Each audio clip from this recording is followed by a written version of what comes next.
All right. So hopefully you found that interesting and kind of illustrative. I'm going to sum it up with another um, document that I got from the Gottman Institute um, that kind of brings up different examples of the horsemen on the left and the antidotes on the right. Criticism. I mean, we all have things that we need to raise that might sound critical to our partner or our friend or our parent or our child. It's fine to have you know criticisms of behavior or whatever, but you don't want to make it sound like a personal attack. You're lazy. You never. You always. Instead, you want to use more of a soft startup where you say things like, what I need is, um, so you're lazy. You leave your socks on the floor. You never pick up. Could be replaced with, I'm doing the laundry tomorrow. I need all of your clothes in the laundry basket, right? There's another thing I see on the Instagram feed all the time. Those of you who watch TikTok, I'm probably seeing the same feeds that you guys are. But there's one where a really common thing is apparently this is normal among men that they like to wear clothes that now they believe are not clean enough to be returned to their clothing retaining area, the dresser or the closet, or they don't want to put it back because they're like, well, but I wore it, but it's not dirty enough necessarily to be washed. So they're going to kind of try and store it on the floor next to their side of the bed or over a chair or something. I keep seeing this on the Instagram feed. And, I've spent my life trying to get my husband to stop draping his clothes over the chair. And the chair is in there so that, like, if I want to sit down and put my shoes on or something, but I can't because it's covered with the entire week's worth of clothes. Um, and so I've tried to get him to stop doing it. I've tried to give him hooks. I've tried to give him other things. I'm like, I understand you don't want to put it back in the closet. Here, I have a hook. He will not do anything except for drape it over the chair. So I have finally, and I don't think it's because it's lazy or whatever. I think he has an intention with it. I'm laughing because I personally think it's kind of a dumb intention. That's my perspective. It's kind of funny, but I'm like, okay, so I understand that this apparently now is your chair. And so I got my second self a second chair and now it's covered too. It's like, why can't I have a chair in our bedroom? Anyway, um, so now I've just kind of come to the conclusion that he's not doing it to be mean. He's not doing it to annoy me. He's not doing it to try to be, he thinks he's being neat. He's not trying to be messy. If he was being messy, he'd take off clothes as he walked across the room and just drop them, but he's carefully laying them on the chair. So I've decided to say, okay, the only time I'm going to say anything is, I need you to get all your clothes together that need to be washed. And if he doesn't collect the ones that are on the chair, I just go grab them because I'm like, I don't care what you think; those things need to be washed by now. At the minimum, they're covered in dust. Oh my gosh, it's so fun being married. Contempt. That's the topic that we're supposed to be covering, right? So attacking with a sense of self entitlement, right? Where I know better than you do, and I have this position of moral superiority. I I'm in a position where I'm allowed to judge you and your behavior. Instead, you want to really focus on the positive qualities of your partner or your parent or child or roommate or whatever. Like, focus on the things that are good about them. Find a way to be grateful for the things that you liked about them when you got into this relationship. If it's your parent, you didn't choose a relationship. And if it's your child, you really didn't either. But try to remember the things that you like about the person, right? And focus on that. It's so easy to just start like making a checklist of all the ways in which they've disappointed you and how none of this is the way I wanted it to go. And my life would be better if only you would change your behavior. It's really easy to lapse into that and feel really self righteous, that I'm the good one and you're the bad one.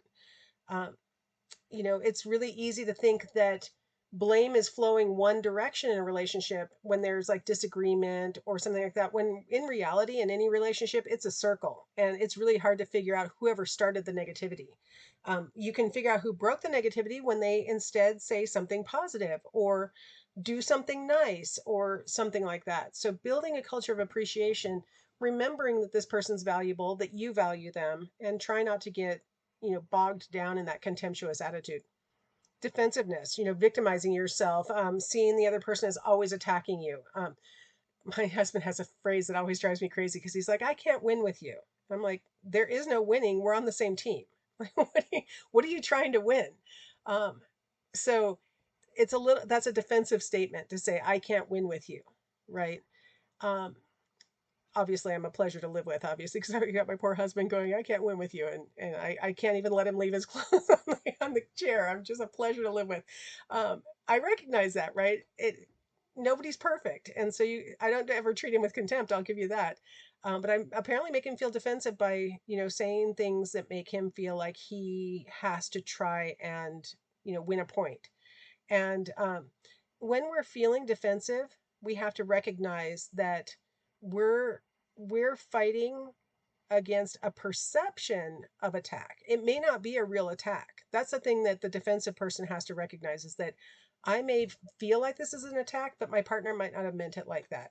And so if our partner raises a legitimate issue and uses a soft startup to say, I really need you to do this next, and you still react in a defensive way, it's important to repair that in the long run, because your partner wasn't attacking you.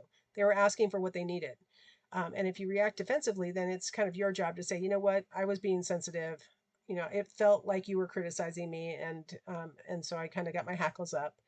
Um, so, it's easy to accept responsibility if you want to keep the relationship, healthy and sincere.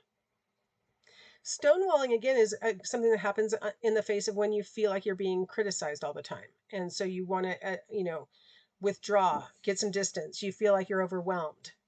It's okay to take a break.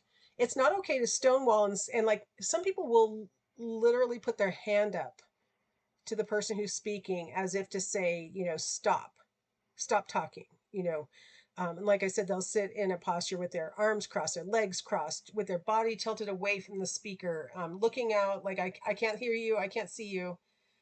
That's not healthy. The healthier thing to say is, I'm feeling really overwhelmed by all of this right now, and I'm not really processing our conversation very well. So, you know what? I'm going to take a little break. I am not leaving. I still love you. I'm not leaving, but I have to like go take a little break, do something else. Maybe go take a walk around the block, go play with the dog, go lift weights. Hey, the spider's back. Um, the spider is my nemesis today. Oh, I think I got him. All of you who are mad that I just smashed a spider, I'm sorry, but nope, I think he won because I don't have anything on the tissue I tried to smash him with. So anybody who's mad at me for trying to kill him, I don't think I killed him. So doing something distracting, such as hunting a spider. These are productive ways to deal with, the emotions that you might have right now, and all these, the sympathetic nervous system activity that makes you want to fight or flee. And if you do something that's active, it can maybe kick in that, generalized adaptation syndrome, so that you come back and now the parasympathetic nervous system has started to make you feel more calm. And you can literally sit down and actually hear now, and have a better conversation. And a lot of times, this taking a break can be threatening to a partner who feels like they're being abandoned. So it's important to make sure that the partner who wants to chase after, and no, no, no, we have to keep talking till we resolve this, understands, I am coming back. I'm not ending the conversation. I'm not trying to stonewall you. I just really want to make sure that, because I'm feeling like this is really scaring me the way I'm feeling. And, like, I got to kind of deal with that right now. And I will be back, and then we'll discuss. And hopefully the partner who made, the stonewaller feel that like threatened can maybe in that break also think about their approach and maybe come up with a softer startup, or start off with some appreciative words, or take responsibility for having made their partner feel like that. Like, I didn't mean to make you feel threatened. And then maybe the whole conversation can start off better after that little break. So these are the things that the Gottman Institute tries to work with people on. Now, just FYI, in case you're thinking, man, that sounds like a fun place to go. The Gottman Institute is over on one of the San Juan Islands in the Puget Sound. I can't remember which one, but it's like, when I last looked, which was probably 2015, it was like $3,000 per person to go spend the weekend at the Gottman Institute for this kind of training. So maybe trying to do it from his books might be a more cost-effective way to do it. Final thing I wanted to share with you from the Gottman Institute is the Sound Relationship House. I apologize for the blurriness of the picture that I lifted off their webpage. But we've got a bunch of different things that, help. You want a house that's, first off, the walls are built with trust and commitment. So, if you both trust that you're both in this and that you're both committed to this relationship, that's going to help to hold this house together.